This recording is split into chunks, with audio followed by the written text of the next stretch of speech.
Welcome back to the Nullified Take, where I've got the TNT takes for you on Australian Survivor Blood vs. Water, episode 21. I'm your host, Chris, and we're going to go through the top 5 talking points in a brief minute here, but I firstly wanted to say thank you to everybody once again for subscribing to the channel and for commenting. I always appreciate all of those people that subscribe and comment below. I also wanted to let people know that the Australian Survivor buff from last season is now going to be given away to one of the listeners of this channel. I'm hoping that it goes to an actual Australian Survivor fan that have been watching some of these videos or some of the podcasts that I've been doing throughout the season, because I know that if you're an Australian Survivor fan, you probably will appreciate it more so than being an Amazing Race fan or a challenge fan. I know there are plenty of people that also watch those shows that have followed this channel, and there will be more giveaways in the future. But if you're a fan of one of those shows, just because you've subscribed and you're commenting below, you can go into this competition. So how you enter is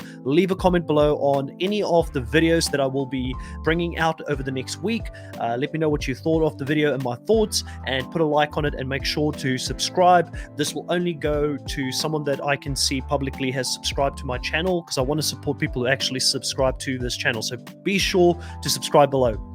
Enough with the promotional things. Let's get into the top 5 talking points for this episode. Now, talking point number 1 is that Mark has to deal with the aftermath of having lost Sam in the game, and we were very nervous about how Mark was going to react to this. Myself and Tara, who was the guest last week on the podcast, we spoke about the fact that in Mark's original season, Sam also went first, but Mark kind of laid down and died a little bit after he lost her and didn't play the game as aggressively. But this is a more mature Mark. It's someone that's had time away from the game. They had a mission coming back on what they wanted to achieve, and they kind of prepared each other for quite a long time that this could be a case where either Mark or Sam could go first, and then whoever was left in the game, they would have to finish the mission. And that's why they left both idols for one of the two players to play. So that way they don't have to guess where votes are going to go and split where they play the idols. One person will have the benefit of always being able to play it for themselves. And like Mark says here, there's 3 rounds left. There's 2 idols. He basically just needs to win an immunity and play those idols correctly. And before he knows it, he can make his way into the final 3. I thought that this episode was interesting because it definitely showed that Mark still had some scars from that previous season, and remembering how he felt when he lost Sam that season. And now he's built a life with this person. He's got a son with her, and it definitely hits him differently, I think, this season, because he felt like he could have saved her. He had that power in his hands. He could have played the idol, and he now has to make the most of it, because their biggest fear coming back to this season was that they were let themselves down and everybody at home, and that they wouldn't do as well as they wanted to do on this season. But he is in a really, really good spot to actually go on and win. And one of the things that for me really impressed me about Mark was his ability to still go back and talk to someone like Josh throughout this and be open to strategize with him, and he does not shut his option down from his side. We also find out a little bit here, a little bit more about Mark's strategy from the early days in the season, where I think I've been saying for quite a long time that Josh has come across as someone that probably has played a lot bigger game than what the show has shown us. Clearly, they're starting to give Josh more and more of an edit now as we're getting closer to the end game and there's less players left in the game that they can show. But Mark also lets us know that he actually on purpose have sat back and have allowed for Josh to be that leader in the tribe, to be the person that is more vocal and out there, where he kind of tried to hide behind Josh for most of this game, and that was a definite strategy that he had. He kind of told Sam a little bit about this as well when they met up, where he said, I need these strong guys with me so that they're ahead of me. But I think Mark, being a returning player, being the physical beast that he is, was always going to be a target as well. So I don't know how effective that was, but it has gotten him into the position that he is in currently, which is heading towards the end game. So there must have been some really, really good, there must have been a great method to the madness, if that makes sense. Number two, Shay makes a deal with the girls prior to the reward challenge, and she says that if she wins, she will take them with her on the reward. She then goes out on the challenge, and both Geordie and Josh makes a deal with her, saying that if they were all to drop at the same time, let's make sure that we take each other to this reward. And Shay does change her mind while being out there because she wasn't sure if she would win against Geordie, who said that he had plenty left in the tank. But Geordie is quite smart here because he realizes that if he wins this, he possibly puts an even bigger target on himself. So why not drop out and then get Shay to take the fall for this? And I think that with Shay doing this, she has potentially cost herself a spot in the game. I mean, we'll talk about KJ a little bit later on, but KJ is really upset about this, saying that this is basically proven that she can't work with the Purgatory 3 moving forward in the game. So was the reward really worth it for Shay to win in the first place? And was it worth it to go back on that promise that she made to the girls here in this episode? I feel like it's probably the hardest thing to do when you're out there and you're deprived of food, to withhold yourself from actually winning a reward challenge. But I've always felt like reward challenges can be extremely overrated in Survivor, especially when you have to burn some people out there like she had to do in this specific spot. Now, at the reward, this does give them the opportunity, though, to talk to Josh. And Josh is someone that now finds himself in a very interesting position here this episode, because he's just gone back on his word to Mark, or he's betrayed Mark's trust somewhat. So he kind of wants to make sure that he's got other allies in the game that are not necessarily going to come for him next. And the three of them sitting there on this reward realize that they're all three very big threats in this game, and that they've won immunities and challenges, and that people could come after them next. So they promise each other not to completely go after each other within the next couple of votes. And this is going to have a massive effect on the ultimate outcome of this episode and who is going to go home.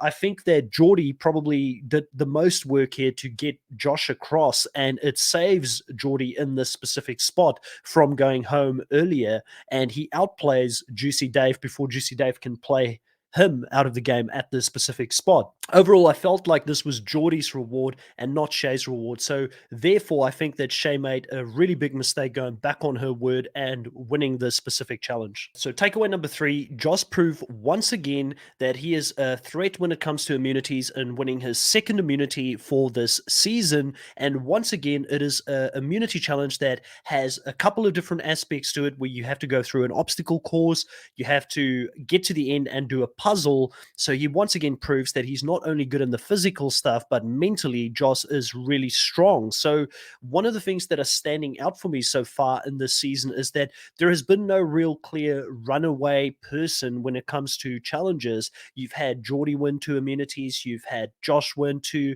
Shay's won a couple, and also Mark has won 2 immunities, which really makes this a balanced season overall. And those guys are definitely the biggest threats to go into the end game as well when it comes to immunity wins. Josh also goes back to camp here after the reward challenge to work very closely with Chrissy to convince her to move her target away from Geordie, who she says, "Aren't you tired of him?" Which again shows that I don't think Geordie's social game is that great when it comes to will people actually vote for him in the end, because I feel like people don't respect his game, or they feel like him being a joker, they can't take him seriously. There's something there that I feel like in the edit we are missing, because we are meant to like Geordie as the underdog person fighting to get to the end. But she says, aren't you tired of him? Don't you want to get rid of him? In this specific move, Josh does what's best for him, and he actually makes the move to keep Geordie, because he knows that Geordie and Shay has promised to keep him for another round. Therefore, actively, he is moving himself forward in this game, and he is shifting the target from Geordie to Juicy Dave. Juicy Dave does not have any allegiance to Josh, so it makes sense that he would do this in this space. So once again, I'm extremely impressed by Josh's strategic play and how he is maneuvering in this game. I think he's a threat, and I think he's played an A-type game. I don't know if he's going to make the final, because I feel like if he made the final, he's playing the kind of game that will get him the win at the end. And at this stage, I feel like because he was so invisible prior to the merge, he probably isn't our winner, because we would have seen more of what he did prior to the merge. We only got to see like 1 or 2 episodes prior to the merge where he explained that game. And I feel like we haven't seen him articulated a lot. And then in the confessionals that he's currently giving, he's articulating his strategy really well in regards to wanting to stay with Mark, in regards to playing that middle game, and then being safe for a couple more votes. And also, specifically here, he once again wants Mark to play his idol so that he can still work with Mark, but he takes some of that power away from Mark within that alliance that he currently has as an idol. The only thing that you can criticize Josh on at this stage is that he does not believe Geordie that Mark has got two idols. And that is something that he still seems to believe Mark on. But then again, there's other players that have made way bigger mistakes, and we as viewers obviously get to see the whole table, and we're not inside of the fishbowl, so it's very hard to judge him on that one alone. I feel like outside of that, he has played a pretty flawless game. Number 4, KJ turns her back on the Purgatory 3, and this to me is an interesting one because I'm struggling to understand why she went in this direction. She ultimately becomes the only person here in this tribal council to put her vote on Geordie after the tied vote, and she kind of isolates herself from a lot of people in the game now. With the Purgatory 3, she had something in common with those players where they went through a struggle together. And I felt like that should have kept her tighter with Shay and with Geordie, and that I don't want to say it, but I feel like it was a bit of an emotional decision. And obviously, KJ, if you're listening to this, I don't get all of the behind the scenes. I can only see what I've seen on the TV show. And I'm more than happy to talk to you about this at the end of the season. But I feel like if you do lose the game here, this could be one of those places where things may have gone wrong for you, because I do think Geordie and Shay, from what we've seen, wanted to stay tight with that Purgatory 3. But KJ started losing trust in them after she wasn't taken on this reward challenge. And I don't think that going on a reward challenge as the Purgatory 3 would have made any sense at the end of the day. You needed one of the three to stay at the camp to hear what the things are that people are talking about, where the votes are going to go. You needed someone to stay a part of those conversations, and having those three out of the camp would have just made them very easy targets this round. So if I was a part of that alliance, I would have, and again, like I said, I'm saying this here with a full belly, not being on the island, I would have understood that I can't be in all of those conversations and be on the reward at the same time as well. And you need to split your resources when you're out there and delegate, where you have a couple of people from your alliance, but also from another alliance together on a reward, so that you have people at camp that can listen to any counter plans that might be going on, and if there are people that are going to target you within the game. So I feel like her judging Shay on that move, I understand that the deal was made beforehand, but going against the Purgatory 3, it feels like it's a move too early. Dave has turned his back on her. Mark has turned his back on her. Chrissy and Josh has turned their backs on her. I feel like going in this direction is going to yield the same result that she had when she was voted out in the game previously. So a little bit disappointed after she pulled such a great move a couple of episodes ago. But again, like I said, I can only judge from what I see in the edit. Number 5, Tribal Council leads to Juicy Dave's demise. And Juicy Dave goes out with a bang. I have been impressed by him. He says at the end of the game here that, he did not come into Survivor, and he says at the end here that he didn't come to Survivor as something that he really desperately wanted to do.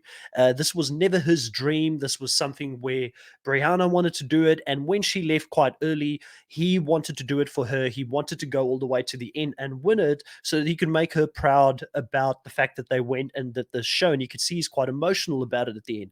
Firstly, I would want to say, Juicy Dave, I salute you as the last Blood Tribe player in this game. You did an exceptional job for someone that isn't a big fan of the show. I don't know if you watched many Survivor seasons prior to going on, but I thought you learned the game so well. You were under threat very early on. Sandra had her eye on you, and I mean, if Sandra's coming for you to be able to survive that and get as deep as you did in the game, I take my hat off to you. And I think you found your rhythm within this game, and you had exceptionally good reads. I mean, you're the person here in this specific spot that actually notices that Geordie is the one playing the better game, in the sense that he is the one that made Shay take the fall here. And you read through his play, which shows me you've got good reads.